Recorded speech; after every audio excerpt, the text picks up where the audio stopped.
Hi! Today I'm going to find out everything I need to know before playing Final Fantasy XIV. So we're going to be watching some videos with the basics before we start playing. I mainly play World of Warcraft and I've never played Final Fantasy XIV before, so I'm a completely new player. I'm excited to learn what the game is all about and find out everything I need to know before I start playing Final Fantasy XIV. So let's go. I wanted to take a look at this with you guys because I'm very new to the game. And I need some beginner tips. So this is an 8-minute video called Final Fantasy XIV Beginner Guide. We're back with another no-nonsense beginner's guide, this time for the hit MMO Final Fantasy XIV. If you can make it past the early game, it is awesome. It's seriously one of the hell yeah, brother, best MMO experiences on the market. Be mindful when picking a... Are these the actual in-game graphics? Is this the graphics? No. Oh. Wait a minute. This isn't my world. Disappointed! Classes in Final Fantasy XIV are called jobs and can be confusing at first, so let's break it down. You're hired. Starting job Marauder turns into Warrior. Gladiator to Paladin. Lancer to Dragoon.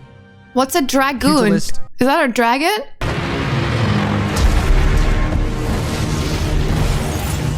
Rogue to Ninja. Archer to Bard, which is still an archer just with buffs. Thaumaturge to Black Mage. Arcanist is a dual job that splits into both Summoner and Scholar, which actually share a level together. And lastly, Conjurer turns into White Mage. Right now, I'm thinking either Monk, Paladin, or Hunter. Because Bard sounds fun. Great, because I also think it sounds like fun.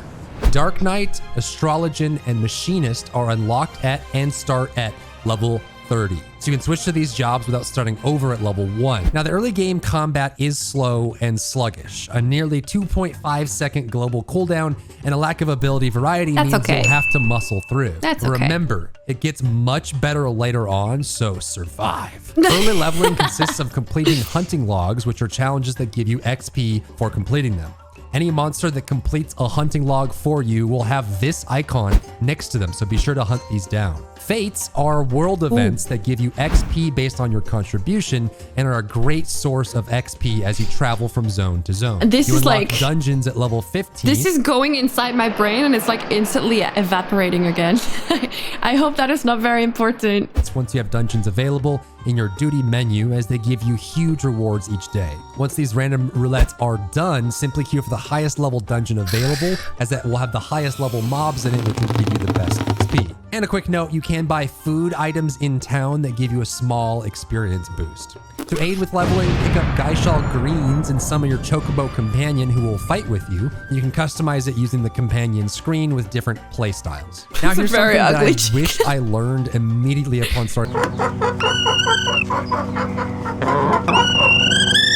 The biggest hurdle you need to overcome when you're first starting out in Final Fantasy XIV is completing the main story quest line for the game. Each expansion has one, and you will be gated from content until you finish them all. So your big goal is to get through the main story quest, which will always be appeared in the top left corner of your screen.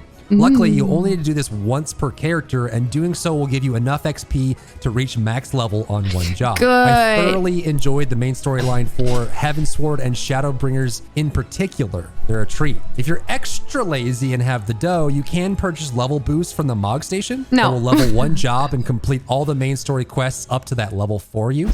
For the proudly lazy folks, there is a button in your character screen to automatically equip the best possible gear you have in your armory inventory, and you can use this until... That's not for lazy people though, that's for people that are Prepega while they're streaming. It's an easy way to gear up until you want to get into the min-maxing of your stats and equipment. Speaking of which, you have two inventories in this game, your normal inventory and your armory chest, which is Control I on PC. This will contain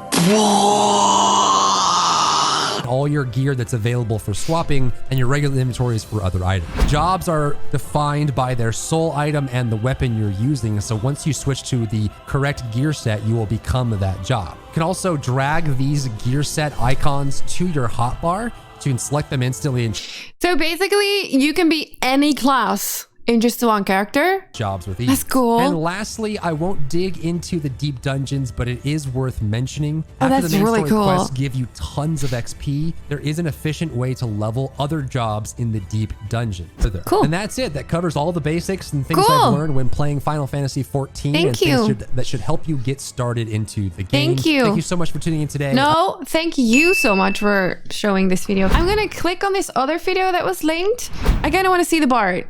Hold on. Because I'm thinking Bard. Powers. Bard. This is the job with the bow and arrow. Every MMO has I like one. that. This is ours. But not only can you shoot Jerry. arrows, you can also sing songs and help your party members do things. And its rotation is in the middle ground of a static rotation with an RNG rotation. It cycles through 3 different song modes, and each song has a different effect on your rotation. Mostly you're keeping your dots up and spamming burst shot for procs on refulgent arrow. You've also got a new gauge called the soul gauge, which is used on apex arrow, and it does more damage the higher the gauge is. For utility, you've got stuff like a heal buff or damage buff or remove a bad That thing does on look so somebody, and of cool. course a party damage reduction. Dancer. This is the new guy. It uses Dancer? chakrams that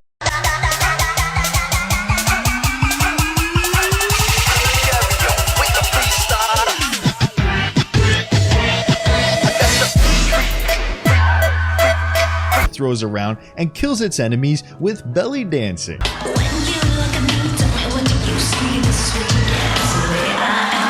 It has the lowest personal DPS, but it can super buff its dance partner. It No, has 2 thanks. separate dances, and when you activate one, you go through steps like a Simon Says game. Standard step will be an That AoE is so attack and cool. activate a damage boost for you and your dance partner. Technical step will be a longer step dance, but this will be a damage buff for the whole party. Its rotation is very cool. RNG dependent. It has a 2-part combo, and each of those can proc another attack. And then each of those attacks can now proc fan attacks. And then the fan attacks can proc a final fan attack. So there's a lot of layers of RNG to the rotation. It also has a separate gauge that you use on Okay, is Dancer like the hardest one? Is it meta?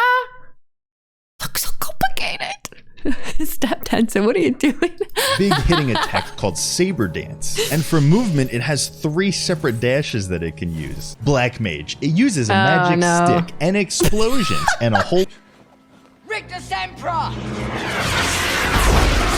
lot more magic explosions. stick. This is the magic version of the selfish DPS. No. One time. Summoner. It uses a book, but it's not trying to be smart with it. It's mostly picture books. Summoner is our pet DPS job. There's Ifrit for single target, Garuda for AoE, and Titan for Summoner's rotation works on a 2-minute focus thing attached to it. This is the job that combines black magic and white magic together. Okay. I don't want to be a mage or something like that. Like nah. Let's check the monk out. 1 second. I'm thinking Bard, like Hunter, and then like Bard, and then Dancer. I think that what Bending them. Monk. These guys are all about throwing away the weapons, and instead, your body is the weapon. Monk has 2 combos. Oh, I like that. Sounds straightforward? It is. But each one of those has a positional requirement. Every single one. All the other melees only have a handful of positionals. Monk takes that and says, I want all of them. Shadowbringers also gave Monk a 4th Grease Lightning stack, which makes them attack even faster and... You say Grease Lightning stack? Grease Lightning stack, which... No way! This car could be systematic, hydromatic, ultramatic. Why could be grease lightning? Please don't tell me that's actually what it's called. makes them attack even faster and harder than before. It builds up a resource called Chakra that it can use on a single target attack or a ranged attack, and other buffs that mostly work around its 2 separate combos. All right. It does really high... Okay. So what I'm thinking, what I'm thinking right now is that a monk is cool, but you gotta move. You gotta stand exactly there and there and there with certain bosses. Correct? Because that might be a little bit too advanced for me. I'm not really looking for anything cool at the moment. Just something that isn't super overwhelming. Like, I would not be able to do a monk right now if I have to dance around. Archer Bard is the one that caught your attention, and it's freaking awesome. I'm gonna go for that. It did.